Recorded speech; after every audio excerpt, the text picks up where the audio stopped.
Meus irmãos, graça e paz do Senhor para todos. Paz do Senhor para todos. Amém. Com ânimo, com alegria, vamos servir a Jesus, ouvindo a sua palavra, você de casa também. Via de regra, nós apenas reproduzimos o culto do horário da tarde, porque o culto da manhã e da tarde são cópias do mesmo conteúdo. Mas hoje é diferente. Hoje pela manhã nós temos um culto, que é o encerramento da série, e à tarde nós temos um outro culto, que é um culto de posse. Então, diante dessa diversidade, a gente entendeu que seria importante os dois cultos serem reproduzidos, tanto da manhã como à tarde. E eu quero orar com vocês. Feche os olhos, por favor. Obrigado, Deus, pelo privilégio de estar aqui na tua presença, com os meus irmãos que amo muito e tenho a honra de pastoreá-los. Quero também aproveitar o ensejo e orar por essa palavra que será ministrada ao nosso coração.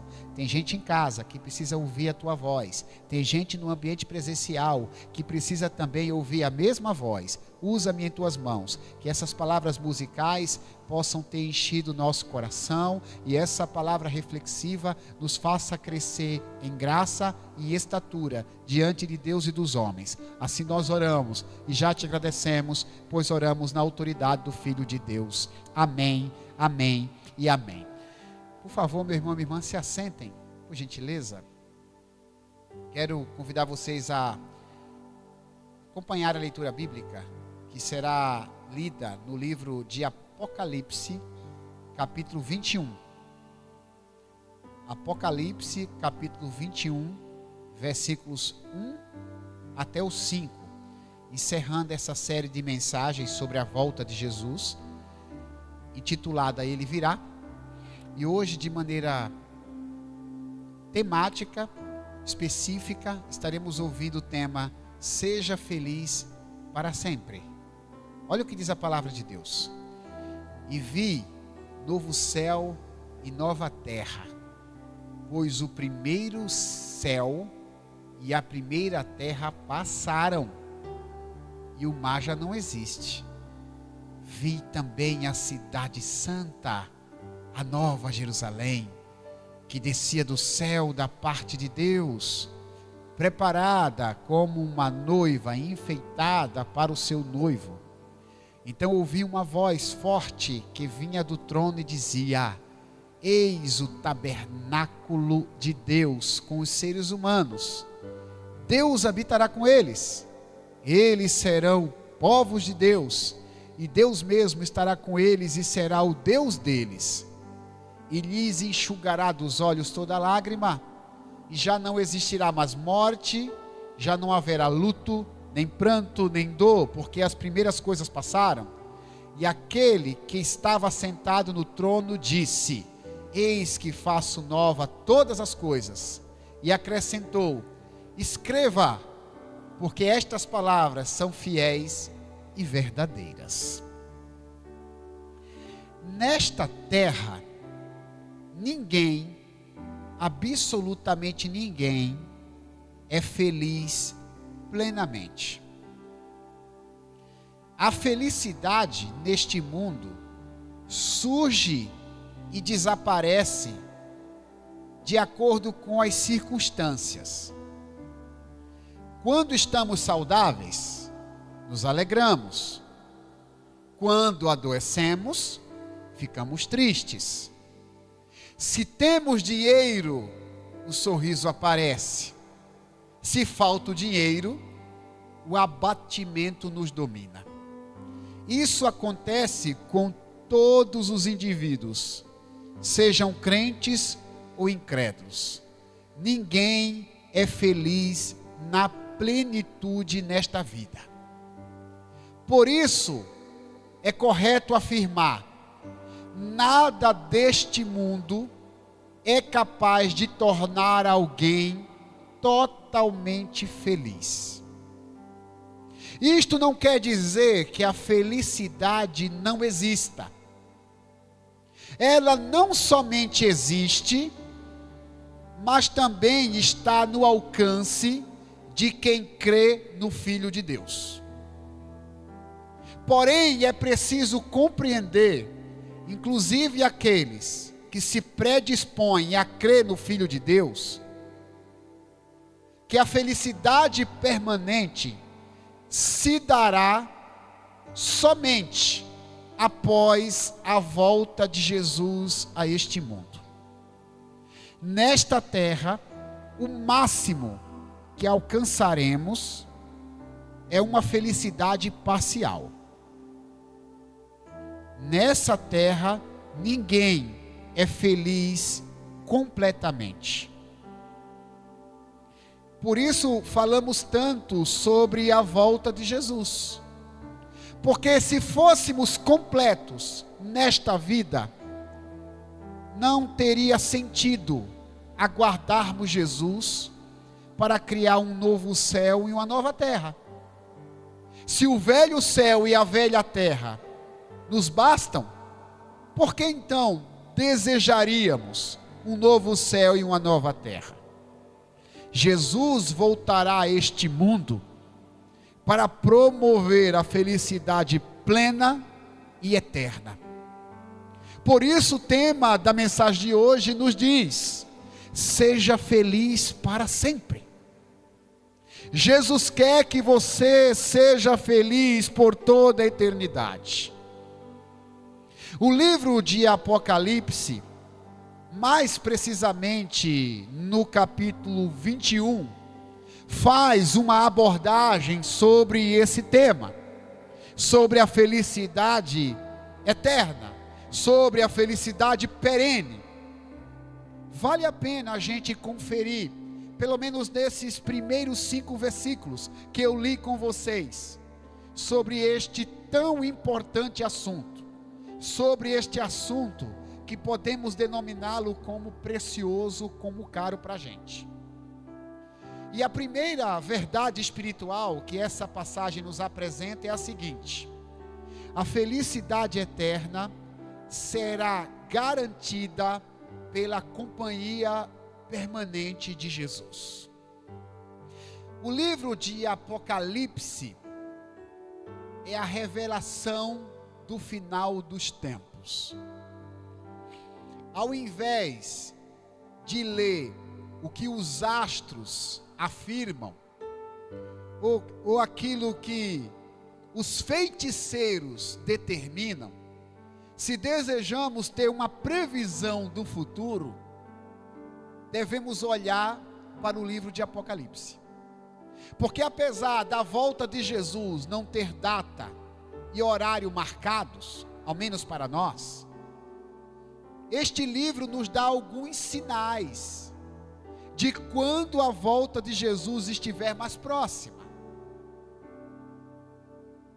E quando este livro foi escrito, Deus inspirou um dos seus apóstolos, chamado João, que teve a honra de receber visões sobre momentos de antes, durante e depois da volta de Jesus. No Apocalipse, você recebe revelações das coisas que vão acontecer momentos antes de Jesus voltar, das coisas que vão acontecer durante a volta de Jesus e das coisas que acontecerão depois da volta de Jesus. E o capítulo 21 narra o pós-volta de Jesus. Até o capítulo 20, nós temos o pré e o durante o retorno do Filho de Deus a este mundo. Mas o capítulo 21 e o 22 também abordam o futuro. O que vai acontecer com a gente? O que vai acontecer com essa terra depois que Cristo Jesus estabeleceu o seu reino?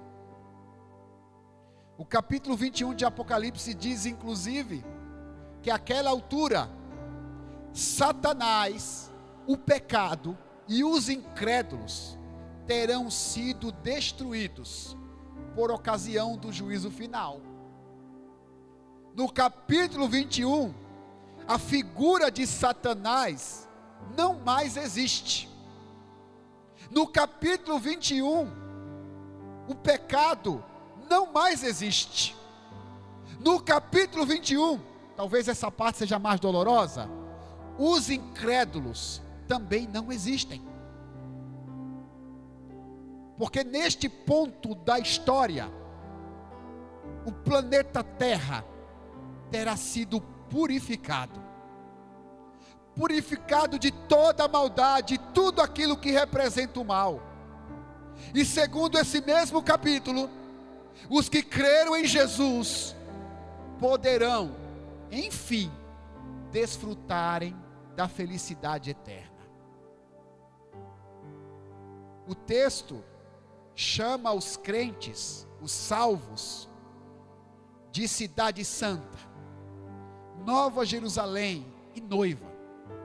Depois que Jesus destruiu a maldade da terra, a palavra nos informa que a cidade santa, a Nova Jerusalém, a noiva, descem do céu.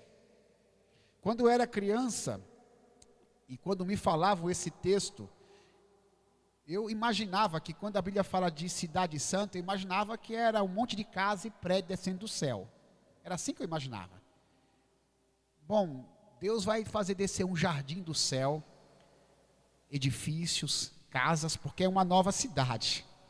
Mas não é isso que o contexto bíblico nos apresenta. Porque Deus não foca em coisas. Cidade é uma referência a pessoas. É uma referência aos salvos. Que antes deste momento de estarem descendo o céu, ficaram 1000 anos louvando a Deus nos céus dos céus. É curioso isso, porque se não nos atentarmos para a Bíblia, a gente vai acreditar que a nossa morada eterna é no céu. Mas no capítulo 20 de Apocalipse, a Bíblia diz que passaremos, eu me refiro aos salvos, evidentemente, 1000 anos no céu.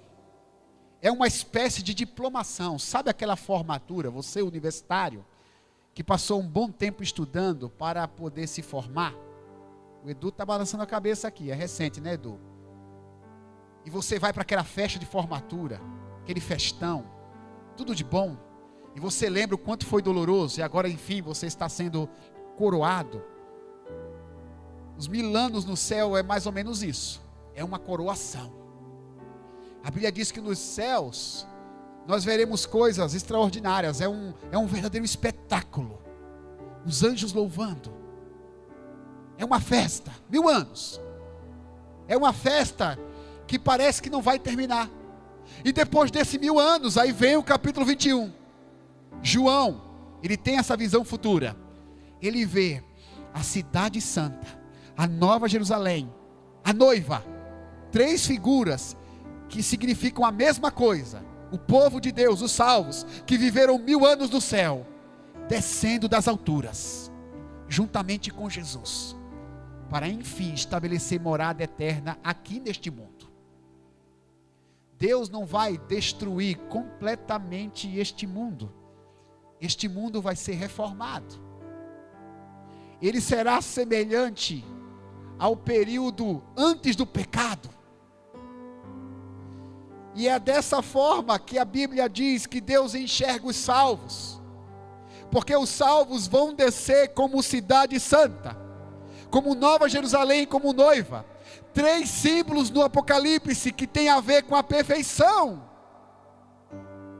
Nós voltaremos a essa terra não mais maculados pelo pecado. A gente sempre costuma dizer que quando a gente se entrega a Jesus, isso é teológico. A gente luta contra o domínio do pecado. Romanos 6 afirma: o pecado não terá domínio sobre vós. Todo dia você está lutando contra o pecado, contra as suas inclinações. Cada um tem a sua ou as suas. Mas não há nessa terra como a gente ser livre da presença do pecado. Jesus nos livrou da condenação do pecado. Ele nos ajuda a vencer o domínio do pecado. Mas enquanto estivermos nessa terra, nós teremos que conviver com a presença do pecado.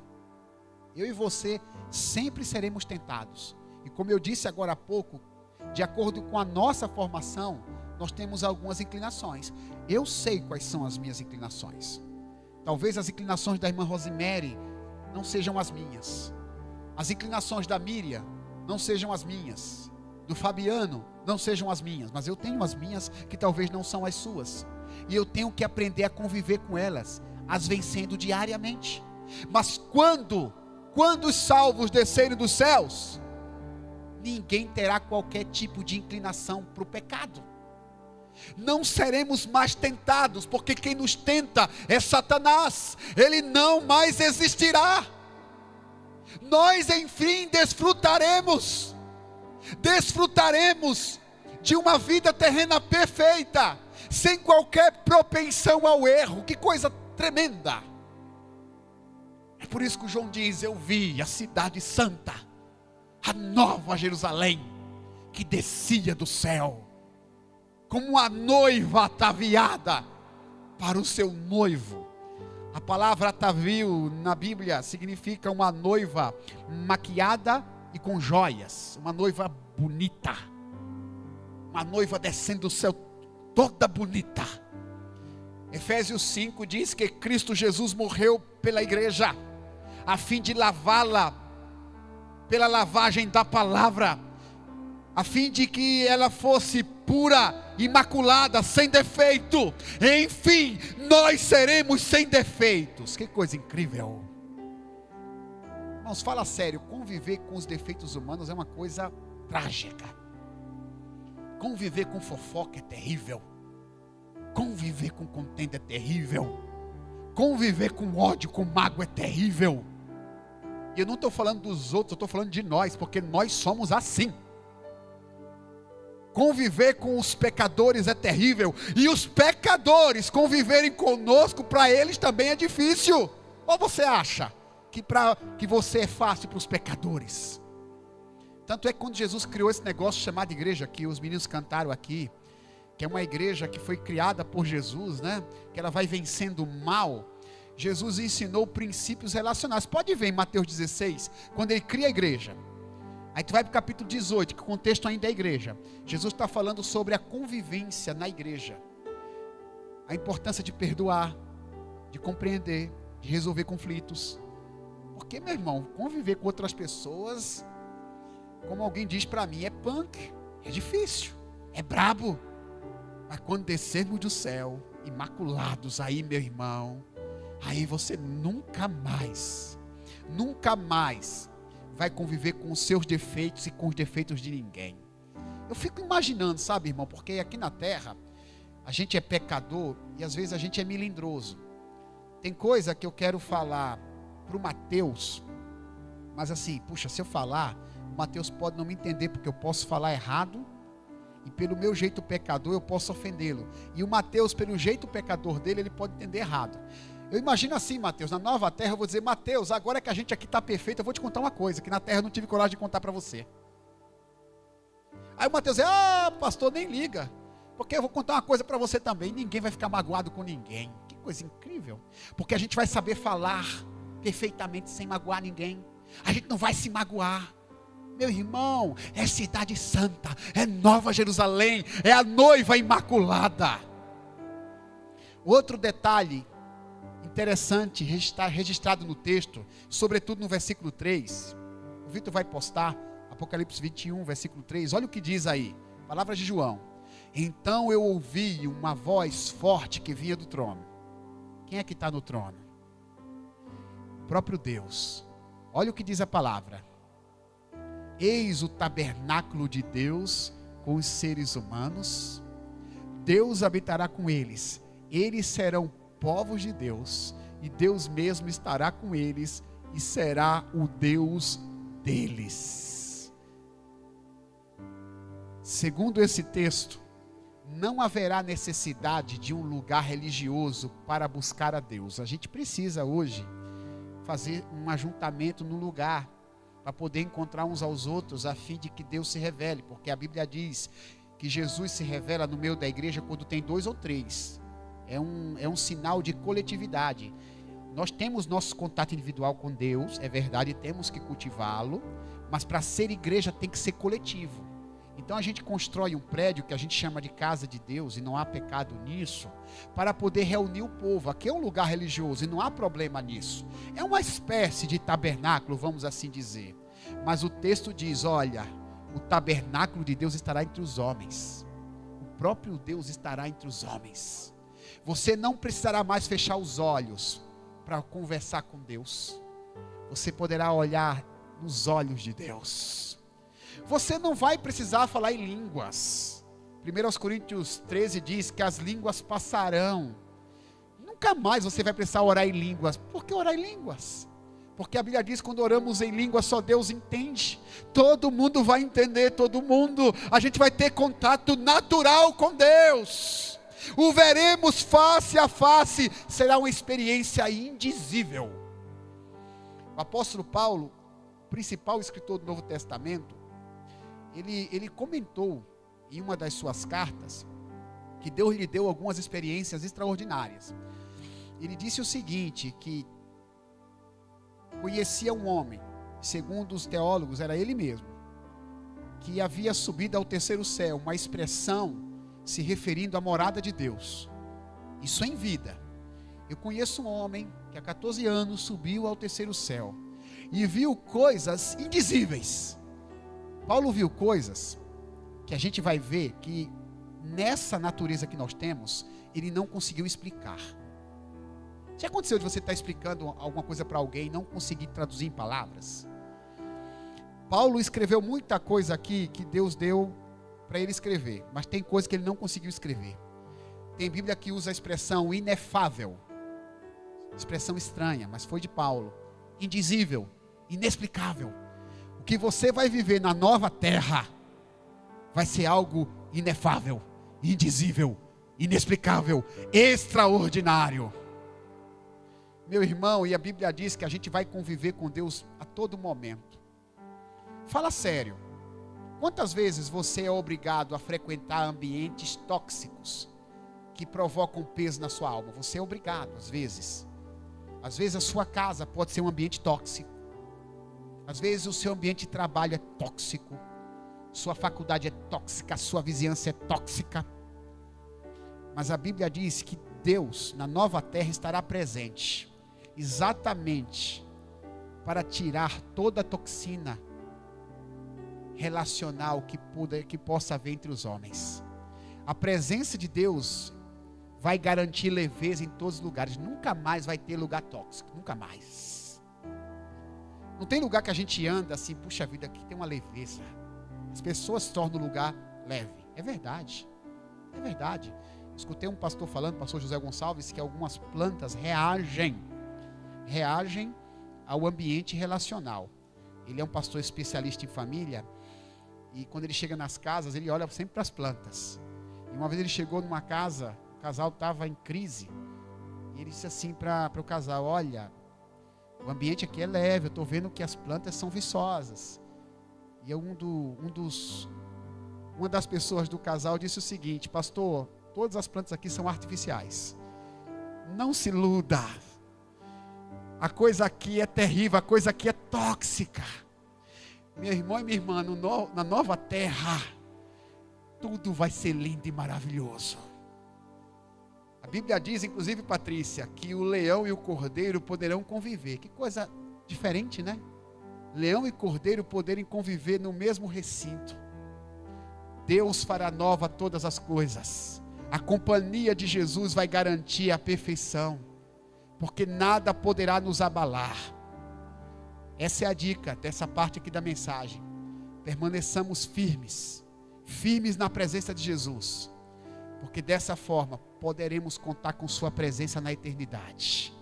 Tem uma segunda verdade aqui no texto, escuta essa: a felicidade eterna eliminará todo tipo de dor. Meu irmão e minha irmã, quando eu escrevi esse negócio, a minha alma suspirou, porque é uma coisa assim fantástica, e que a nossa carne suspira, deseja.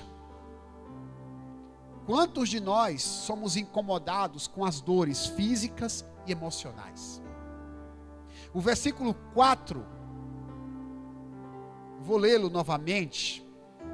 fala sobre o estado físico e emocional dos salvos na nova terra. Olha o que diz o texto: Deus lhes enxugará dos olhos toda lágrima, e já não existirá mais morte, já não haverá luto, nem pranto, nem dor, porque as primeiras coisas passaram. Enquanto no mundo atual sofremos com altos e baixos, após a volta de Jesus, a felicidade será retilínea, será uma reta. Se você fosse descrever os seus momentos felizes e tristes, seria uma verdadeira onda de altos e baixos. É assim, todos nós, não finja, porque você é assim. Tem dia que você está mais bem-humorado, tem dia que você está mal-humorado, faz parte. Você lida com suas crises existenciais diariamente, mas na nova terra será uma reta de felicidade. Que coisa maravilhosa! Nunca mais alguém ficará aborrecido por causa de um momento ruim. Ninguém terá motivos para sofrer, ninguém terá motivos para chorar. As dores que nos afligem, as dores que nos fazem sofrer, por causa do sofrimento de quem a gente ama, não mais existirão. A volta de Jesus porá um ponto final em qualquer tipo de tristeza, em qualquer tipo de sofrimento, porque depois de Jesus aniquilar Satanás, os incrédulos e o pecado, Ele dará início a uma nova fase na história da humanidade. Irmãos, embora a Bíblia assim, ela deixe muito mistério para a gente, eu acho que Deus faz isso de propósito. Deus disse que é tão bom que a gente não consegue entender tudo. Mas há algumas pistas na Bíblia de que a gente vai poder comparar o sofrimento da antiga vida, com a paz da nova vida. A Bíblia diz que nós assentaremos à mesa com personagens bíblicos, como Abraão, Isaac e Jacó. Aí você vai conversar com Abraão e perguntar: Abraão, como foi levar Isaac lá no Monte Moriá? Como foi? Explica para mim. A Shirley vai conversar com o apóstolo Paulo. Paulo, como é aquela história que está lá em Coríntio, que você mandou as mulheres ficarem caladas na igreja? Você era machista, Paulo? Aí Paulo, enfim, vai poder te explicar, Shirley. Não, Shirley, distorceram o que eu falei. A gente vai poder, Rafa, responder aquele texto que eu sempre cito para você quando você faz pergunta difícil para mim. Deuteronômio 29:29. As coisas reveladas pertencem ao homem, mas as encobertas pertencem a Deus. Deus vai descortinar um monte de coisa. Que coisa fantástica. E o melhor de tudo é que a gente não vai sentir qualquer tipo de dor. Aqueles que têm doenças emocionais lidam com isso diariamente. E Deus dá leveza. Mas de vez em quando são contra-atacados. Isso vai acabar. Isso vai acabar. Tem gente que tem dor no corpo e toma remédio. Jesus pode até curar, mas vai vir outra dor no corpo, porque o nosso corpo é assim mesmo. É um corpo corruptível. Mas isso vai acabar, Andres. Isso vai acabar, o nosso corpo vai ser completamente transformado. 1 Coríntios 15 diz que num abrir e fechar de olhos, o corpo corruptível dará lugar ao corpo incorruptível, e o que é mortal dará lugar à imortalidade. Nós perguntaremos de maneira poética: onde está, ó morte, a tua vitória? Onde está, ó morte, o teu aguilhão? A palavra aguilhão é uma palavra bíblica associada ao ferrão de um escorpião. A morte, ela tem um ferrão. Ela, em dado momento da nossa história, ela nos mata. Mas não vai ter mais ferroada da morte. Não tem mais luto. A Bíblia diz que os mortos em Cristo ressuscitarão, e ninguém nunca mais precisará passar por um culto fúnebre. Você nunca mais vai dizer meus pêsames, meus sentimentos por causa da morte de alguém. Louvado seja Deus. Não vai ter tédio. A coisa vai ser tão boa que você vai ter toda a eternidade para viver coisas novas e extraordinárias. Nunca mais seremos afligidos por causa de um exame médico ou por causa de uma notícia triste. A felicidade será algo comum a todos. E a gente poderá dizer: seremos felizes para sempre. Aquilo que a gente só lê nas histórias de romance, viveram felizes para sempre. A gente vai sentir na pele, Claudinha. Seremos felizes para sempre. Nunca mais você precisará chamar o pastor para resolver um conflito relacional. Nunca mais. Nunca mais mamãe vai ter que fazer os meninos pedir perdão um ao outro porque eles brigaram. Nunca mais. A coisa vai ser tremenda, vai ser eterna. O versículo 5 de Apocalipse 21 diz: e aquele que estava assentado no trono disse: eis que faço nova todas as coisas. E acrescentou: escreva, porque estas palavras são fiéis e verdadeiras. João está escrevendo. Quem está falando para João é quem está no trono, é o próprio Deus. João afirma o que ouviu da parte de Deus, e Deus faz questão de dizer: escreva, João, porque o que você está ouvindo é fiel e verdadeiro, vai se cumprir. Tem gente que não acredita. Deus não precisa da crença de ninguém para as coisas que Ele prometeu acontecerem. Deus prometeu que um dia o seu filho viria a este mundo na cidade de Belém. Teve gente que não acreditou e apareceu. Teve gente que não acreditou que o Messias morreria e ele morreu. Teve gente que não acreditou que o Messias ressuscitaria, e a Bíblia diz que mais de 500 testemunhas viram Jesus ressuscitado. Um dia eu estava ministrando um curso bíblico para um casal que se professava cristão, e eu disse que Jesus ressuscitou. E o rapaz, gente boa, na época, amigo meu, ele disse: pastor, eu não acredito que Jesus ressuscitou não. Eu acho que roubaram o corpo dele e inventaram essa mentira. E eu disse para ele: meu irmão, você pode não acreditar, mas não muda o que aconteceu. Jesus ressuscitou. E disse para ele: e ele vai voltar. E você vai ver com seus próprios olhos. Espero que o veja com os olhos certos. Precisamos crer. Não por causa de Jesus. Você acha que Jesus é preocupado? Puxa vida, o Roberto não está acreditando em mim, a Tereza não acredita em mim, o que é que eu faço? Você acha que Jesus ele tem crise, tem problema com autoestima? Isso é coisa para ser humano. O que ele fez, o que ele falou e vai acontecer. Se nós não acreditarmos, vai parecer grosseiro o que eu vou falar, mas não é pedagógico. O problema é nosso. Se você não acredita, você de casa, vai parecer grosseiro, mas não é pedagógico. O problema é seu. O problema é meu se eu não acredito. Porque ele vai voltar. Jesus virá do céu. Ele mesmo é que garante. E ele garante que voltará para sermos felizes por toda a eternidade. Precisamos lembrar dessa verdade diariamente.